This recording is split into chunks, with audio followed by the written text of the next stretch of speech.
Philippot, merci d'être avec nous. Vous êtes vice-président du Front National. Une information de la soirée pour le parquet de Brest. Il n'y a pas matière à enquête. Selon le parquet, aucun des faits relatés n'est susceptible de relever d'une ou de plusieurs qualifications pénales. Est-ce que ça veut dire qu'il n'y a plus d'affaires ?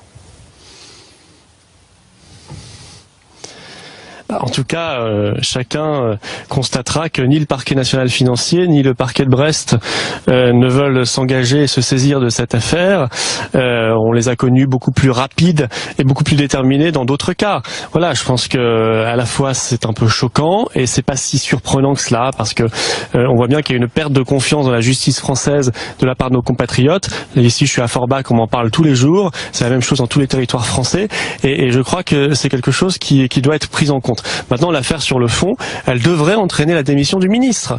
Je ne dis pas que les choses sont illégales, peut-être qu'on le saura jamais puisque le parquet ne veut pas se saisir. Mais il y a des choses immorales. On a eu l'affaire Fillon, on a ici une affaire du même tonneau, et il n'est pas normal que nous évacuions cette affaire-là d'un geste de la main parce qu'il s'agit d'un ministre de Monsieur Macron, alors que en d'autres temps, le parquet et la justice française ont été beaucoup plus attentifs. Vous avez l'impression, Florian Philippot, que la justice dans cette affaire est sous influence ?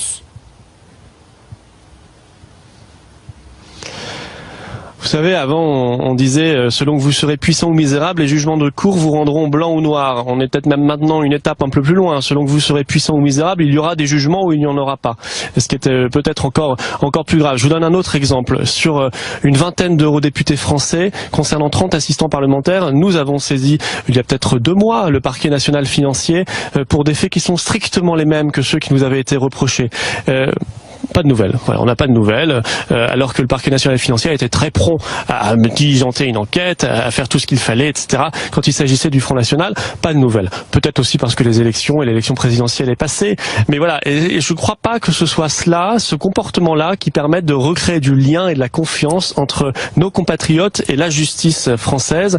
Et je crois que c'est très important de recréer de la confiance, parce qu'il y a des magistrats qui font très bien leur boulot, et on le sait très bien. Mais il faut que la justice en tout point, en tout domaine, en tout temps, soit parfaitement exemplaire. Maintenant, je ne dis pas que M. Ferrand a fait des choses illégales, j'en sais rien. Il y a une affaire avec la mutuelle et un enrichissement, je ne sais pas, je ne dis pas qu'il est illégal. Il y a cette affaire de l'emploi pendant quelques mois de son fils, qui n'est pas illégal non plus, mais qui peut poser question. Voilà. Florian Philippot, une question, je voudrais vous faire réagir au propos du Premier ministre. Oui, c'est peut-être pas illégal, je ne dis pas que c'est illégal, mais dans d'autres cas, on s'est quand même saisi. Édouard Philippe qui dit sur ce dossier, puisque ce n'est pas une affaire, les électeurs jugent de paix, c'est à eux de trancher. Est-ce que c'est aux électeurs de trancher ? En l'occurrence, oui, les électeurs conservent ce pouvoir souverain qui s'appelle le bulletin de vote, et ils pourront l'utiliser. Maintenant, il y a quand même dans notre République des juges, tout simplement, et qui sont de vrais juges aussi. Voilà, et eux, peut-être qu'ils ne s'expriment pas dans cette affaire-là. Bon, mais politiquement, au-delà de tout caractère judiciaire, il serait bon que ce gouvernement qui veut donner des leçons de vertu à tout le monde, eh bien, puisse là en tirer, la leçon, et puis puisse faire démissionner M. Ferrand s'il ne démissionne pas, parce qu'il va traîner ce cas-là comme un boulet pendant tout le quinquennat. Je ne crois pas que ce soit l'ambition de M. Macron que de traîner cette affaire Ferrand comme un boulet pendant tout son quinquennat. Ça va le décrédibiliser. Ça va profondément décrédibiliser son action. Donc je pense qu'il ne faut pas commencer le quinquennat de cette manière. Il faut tout simplement tourner la page, passer à autre chose. Et si ça n'est pas fait, effectivement, c'est aux électeurs lors des élections législatives d'en tirer les conséquences. Merci Florian Philippot d'avoir répondu à nos questions en direct. Parlions juste avant le journal des législatives et on va continuer avec un cas précis, celui de Richard Ferrand. Le sémillant, ministre de la cohésion des territoires, essaye de se dépêtrer d'une histoire lui collant à sa réputation, un peu comme un morceau de dinde pas assez cuite à la gencive un jour de Noël. Bon appétit en tout cas. Une affaire de transaction immobilière entre Ferrand et sa compagne, plus une affaire d'emploi familial à l'Assemblée qui ne font pas bon ménage à l'heure d'une nouvelle loi sur la morisation de la vie politique. Alors aujourd'hui, le parquet de Brest a déclaré ne pas avoir l'intention d'ouvrir une enquête préliminaire après les révélations donc du canard enchaîné. Il n'y aurait rien dans cette affaire immobilière, mais qu'on ne se trompe pas, en fait, il n'y a pas d'affaire, il y a une discussion. C'est pas la même chose selon le porte-parole du gouvernement, Christophe Castaner. Il y a un débat Ferrand, il n'y a pas une affaire Ferrand. Parce qu'une affaire Ferrand, elle devra avoir une base légale et une problématique pénale. Ça n'est pas le cas. Ce qui concerne la transaction entre la Mutuelle de Bretagne, dont Richard Ferrand était directeur, et la SCI, dont la femme de Richard Ferrand était propriétaire, ne relève absolument pas d'une illégalité quelconque. Le président de la Mutuelle l'a encore rappelé hier. Voilà, le porte-parole du gouvernement, Christophe Castaner, ce matin sur France Info. Agathe Cagé, pas d'affaire, mais un débat, pour reprendre les termes de Christophe Castaner. Voilà, ça s'arrête là? Je pense qu'à un moment, le gouvernement devra prendre ses responsabilités par rapport au cas Richard Ferrand. On a entendu Édouard Philippe dire c'est aux électeurs à trancher. Ce n'est pas certain qu'alors que la première loi d'Emmanuel Macron sera une loi de moralisation de la vie publique, il faille dire c'est aux électeurs à trancher, hein, comme on a pu dire par le passé pour les Balkany. Bon, c'est aux électeurs à trancher, à les réélire s'ils le souhaitent pendant 5, 10 ou 20 ans. Moi, ce qui me gêne et qui sera sans doute le sparadrap le plus collant, c'est la réaction, alors certes c'est l'entourage, mais de Richard Ferrand en parlant des jeunes en Bretagne, pour dire que c'était très difficile en Bretagne de trouver des jeunes sachant lire, écrire et aller sur Facebook. Alors on avait certes entendu Emmanuel Macron par le passé en parlant des ouvrières de Gad dans le Finistère, les traités d'illettrés, mais on pouvait attendre que les choses évoluent un peu plus positivement dans la façon dont les ministres de ce gouvernement pouvaient considérer les Français. C'est ça, Sacha Houillet. D'abord, rappeler une chose, Richard Ferrand, ça a été le premier à suivre Emmanuel Macron et ça a été le premier justement à pousser pour qu'on adopte des mesures pour la probité et pour la moralité des élus. Et pour les emplois familiaux aussi. Pour les emplois familiaux aussi. Et ça, pour le coup, il a eu l'occasion de s'exprimer en disant regretter ce qui était absolument pas moral, mais ce qui n'est absolument pas non plus illégal.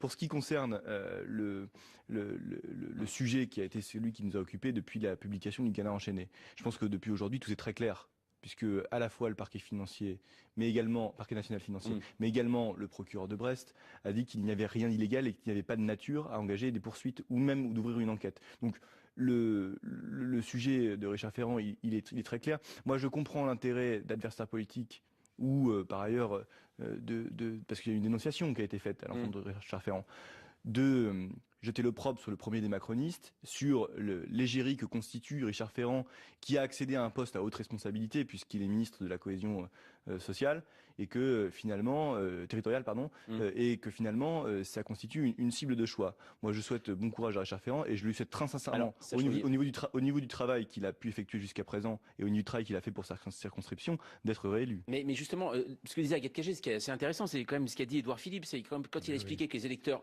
trancheront, est-ce que finalement ça s'arrête là? Il n'a pas dit que ça. Voilà.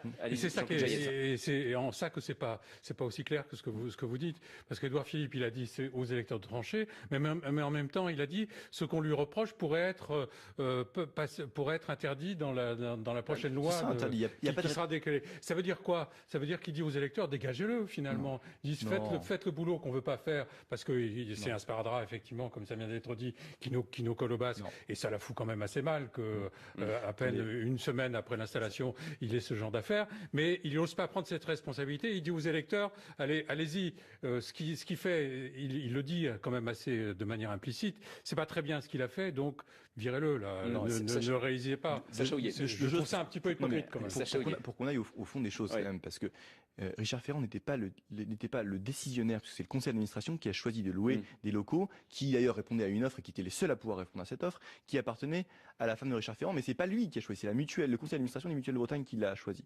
Deuxième chose, pour l'emploi de son fils, on voudrait, alors effectivement aujourd'hui, ce ne sera plus possible, et tant mieux, et je veux dire tant mieux.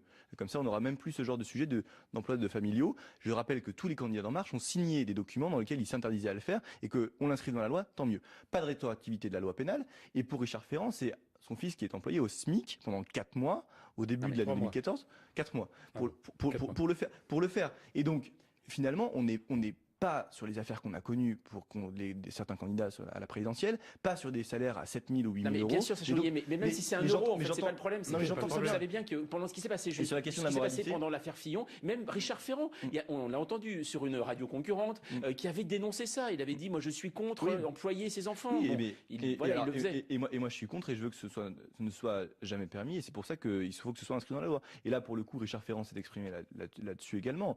Il a dit que le regrettait et je le comprends parce que effectivement ça n'aurait pas dû être fait. Il y a des enjeux d'exemplarité quand même qui se posent. C'est-à-dire que c'est facile de regretter a posteriori. C'est-à-dire Richard Ferrand nous a dit j'ai employé mon fils, je le regrette. Il n'y a pas de qualification pénale sur l'histoire immobilière. Le parquet de Brest a tranché, mais c'est pas parce qu'il n'y a pas de qualification pénale qu'il n'y a pas des questions de morale et d'éthique qui se posent en politique et des questions de pratique du conflit d'intérêts. Il n'y avait pas d'argent public qui était en jeu, mais la question du conflit d'intérêts et comment un élu de la nation, aujourd'hui un ministre, se comporte par rapport à des conflits d'intérêts possibles, c'est des questions de fond. Et que le gouvernement aujourd'hui dise « Oh, les électeurs trancheront, comme ça nous on n'a pas à se prononcer », alors que la première loi c'est une loi de moralisation de la vie politique, c'est quand même très rapidement cacher les choses sous le tapis. C'est l'antidégagisme, on l'a fait renverser. Non, mais on a l'impression que c'est un cas pratique en fait pour la loi. Vous voyez, c'est pour nous expliquer, pour bien nous expliquer finalement à quoi ça va servir cette loi. Vous ne pouvez plus faire. Ah bah d'accord, très bien. Vous ne pouvez plus faire. C'était un cas de communication. On va continuer quand même à en parler justement, voir ce que pensent la droite et la gauche de ce cas Ferrand, car beaucoup. Et de France Info, si vous ne connaissiez pas Richard Ferrand, pendant toute la campagne, vous avez peut-être entendu parler. Si vous ne le connaissiez pas toute la campagne, vous saviez peut-être que c'était le nouveau ministre de la Cohésion des Territoires. Si vous ne le connaissiez pas en tant que ministre de la Cohésion des Territoires, vous savez que il y a une nouvelle affaire, enfin voilà, sortie par le Canard enchaîné, une affaire qui a peut-être pris fin aujourd'hui avec le parquet de Brest qui n'a pas l'intention d'ouvrir une enquête préliminaire après des révélations sur une affaire immobilière l'impliquant lui et sa compagne. Alors il y a eu beaucoup de réactions dans la classe politique et ce matin, celui qui s'est exprimé sur la question, c'est le président de l'IDI, Jean-Christophe Lagarde. Ce qui me choque, c'est qu'il n'y ait même pas enquête, ne serait-ce que pour lui. Ne serait-ce que pour lui. Moi, à sa place, je demanderais au parquet d'enquêter pour démontrer son innocence. Une enquête, ça ne veut pas dire que quelqu'un est coupable. Mais au nom de quoi on dit qu'il n'y a pas d'enquête alors qu'il y a manifestement un soupçon, au moins dans l'opinion publique, de prise illégale d'intérêt. Voilà, Jean-Christophe Lagarde ce matin sur RTL. Alors là, Virginie Petit, on sent que l'UDI ayant soutenu François Fillon pendant la campagne, on sent que derrière, voilà, il y a des petites choses comme ça, non ? Il y a plusieurs choses. Il y a les procédures pénales qui suivent ou non leur cours et on ne déclenche pas des enquêtes comme ça, de toute façon. Donc ça, c'est une chose. L'autre chose... Ça laisse entendre. Oui. Et l'autre chose, c'est effectivement ce dont on parlait, c'est-à-dire l'exemplarité. Donc quand Emmanuel Macron et En Marche ont proposé un renouvellement de la classe politique, c'est aussi un renouvellement des pratiques. Et donc, il faut montrer que c'est en train de se faire et que ça se fait au sein même du gouvernement et au sein même des proches du président de la République. Et là, on a raté le coche, visiblement, parce que on ne peut pas employer la même rhétorique que François Fillon, même si les faits n'ont rien à voir, on est bien d'accord, pour dire les électeurs trancheront. Non. Sacha Houlié, quand vous entendez Jean-Christophe Cambadélis, le premier secrétaire du Parti socialiste, qui lui prédit la démission de Richard Ferrand. C'est quoi, il a prédit peut-être dans une boule de cristal. Moi, je ne fais pas de la politique fiction et encore moins sur la démission d'un ministre. Encore une fois, moi, je vous ai dit que pour ce qui concernait Richard Ferrand et pour ses engagements qu'il a eu depuis le départ auprès d'En Marche et pour le courage politique par ailleurs qu'il a eu en étant les premiers à partir du Parti socialiste pour soutenir En Marche et pour soutenir Emmanuel Macron, je comprends peut-être. Ça n'a pas trop de rapport avec l'histoire en fait. Il peut avoir des opinions politiques. Mais ce que je veux dire, c'est que je comprends aussi peut-être les déclarations emportées du premier secrétaire à l'égard, parce qu'il y a peut-être du ressenti à l'égard de Richard Ferrand. Moi, ce que je peux vous dire de Richard Ferrand, c'est que, en tout cas, je souhaite d'abord que les électeurs leur réitèrent une confiance, que Richard Ferrand conduise d'abord les projets qui est celui de la cohésion des territoires et donc pour de l'investissement dans les services publics dans nos territoires et pour la couverture numérique de tout le territoire français. Donc, je souhaite qu'il soit d'abord réélu et conservé. Et conservé au gouvernement. Aguette Cagé, il y avait cette question finalement qui s'est posée à un moment, puisque celui qui est en charge de cette loi, aujourd'hui sur la moralisation de la vie publique, c'est le garde des Sceaux, François Bayrou. Est-ce que pour vous, il doit s'exprimer d'ailleurs sur cette affaire Ferrand ? Non. En tant que garde des Sceaux, ça serait compliqué qu'il s'exprime. Et puis on sait en plus que cette loi de moralisation, il en a en charge, que ça a été au cœur de l'accord politique entre François Bayrou et Emmanuel Macron. Mais la question de l'exemplarité réelle et l'exemplarité en politique, c'est aussi une question d'image. C'est pas uniquement une question de faits et de qualificatifs pénal, c'est aussi une question d'image, c'est une question essentielle. Alors il y a des choses qui sont passées un tout petit peu plus inaperçues aussi du fait de l'affaire Ferrand, comme ce député d'En Marche qui a remboursé 16 000 € malencontreusement imputé, a-t-il dit, d'indemnité parlementaire. Mais il faut quand même qu'En Marche, qui veut renouveler les pratiques politiques et qui veut des élus qui devraient se comporter différemment que ce qu'on a pu voir par le passé, mettre véritablement en concordance les faits et les promesses. Vous savez d'abord que sur les personnes qui ont été investies chez En Marche, et j'en suis ici l'exemple, il y a les trois quarts d'entre nous n'ont jamais eu de mandat et encore moins de mandat de parlementaire. Ce qui participera d'abord au renouvellement et dans la loi de moralisation publique qui sera applicable dès son entrée en vigueur, et qui sera présenté avant même le premier tour des élections législatives, toutes ces pratiques dont on parle encore aujourd'hui seront interdites et le sujet sera réglé. Alors réglé pour vous, justement, alors c'est ça Jean-Claude Jaët, est-ce que pour vous cette loi finalement, cette loi de moralisation sur la vie publique, est-ce que ça va régler les choses. Ou alors c'est un comportement. On le voit là, Richard Ferrand, on avait noté au moment de l'affaire Fillon, il y a 102 par exemple députés qui emploient leurs proches. Alors forcément, il y en a qui travaillent. Il n'y a pas de soupçon d'emploi fictif sur les 102 assistants parlementaires. Mais est-ce que ça va régler les choses, cette loi ? Ça va peut-être permettre de les clarifier, parce que dans cette histoire, c'est un peu quand même la méthode Macron qui a été mise en œuvre depuis qu'il est entré en fonction, qui est mise à mal. C'est-à-dire qu'il avait fait le choix d'agir vite, d'agir clairement et de dire les choses aussi clairement. Là, on a l'impression que ça patauge complètement. En quelques jours, on a l'impression d'être revenu à des méthodes anciennes. Donc alors, peut-être que cette loi, en fixant les choses, encore que ça sera peut-être assez compliqué. Il faudra voir jusqu'où la barre va être mise. Mais peut-être que cette loi clarifiera les choses et donnera des instruments pour répondre rapidement à ce genre de situation. Mais ça, sur le fond, évident. Ça se dit après. Sur le fond, il y aura le non-cumul des mandats dans le temps, il y aura l'interdiction d'employer sa famille, il y aura la qu'on fiscalisation. a des ministres qui sont quand même élus depuis 1981. Alors, vous savez il y a quelques sujets de personnel politique choisis par En Marche par rapport à cette loi. Dans les gens qui ont été investis par En Marche, aucun n'a plus de 3 mandats successifs au Parlement. Il y a un gouvernement aussi. Il y a un gouvernement également. Moi, je vous décris les gens qu'on a investis. Même Marielle de Sarnez 3 mandats parlementaires, non, elle n'est pas parlementaire. Pardon, elle est députée européenne. Députée européenne. Ah oui, c'est ça. Donc oui, ça joue sur quand même. Ça joue sur des critères. C'est vraiment des critères pour permettre de faire entrer les copains dans toutes les cases. D'abord, c'est pas des copains, puisque vous savez qu'on a renouvelé la vie politique et que on nous fait suffisamment le reproche de nombreux visages qu'on ne connaît pas pour ne pas nous accuser ensuite d'avoir mis des amis. Et justement, on parle aussi ici de quelques individus dont les visages vous sont connus parce qu'ils ont participé à la campagne. On parle assez peu des nombreux visages inconnus et qui vont participer finalement à la respiration démocratique parce que leur catégorie socio-professionnelle n'était pas représentée, parce que finalement c'est des gens qui se présentent à leur première élection et parce que c'est des gens qui par leur expertise et leurs compétences, parce que c'est pareil, on parle là des ministres qui étaient dans la vie politique depuis très longtemps, mais des ministres qui ont une compétence technique et qui ont été nommés pour cette compétence technique-là, on en parle assez peu, c'est dommage parce que c'est eux qui vont aussi conduire les grands projets de recomposition, de Emmanuel Macron et du projet présidentiel. Une chose, Virginie Petit, à propos d'une loi sur la normalisation de la vie politique par rapport au reste de l'Europe, est-ce que la France, on est en retard? On a découvert cette morale dans la vie politique assez tard. On cite toujours les pays scandinaves. Est-ce que finalement, est-ce qu'on est en retard par rapport aux autres ou finalement... Sur ce plan-là, la France est un pays latin, on va dire comme ça. Oui, on est en retard. On est très très en retard. Il y a des choses qui ne passeraient absolument pas. Alors, ne citons même pas les pays scandinaves, mais c'est vraiment en Allemagne, ça se passerait pas comme ça.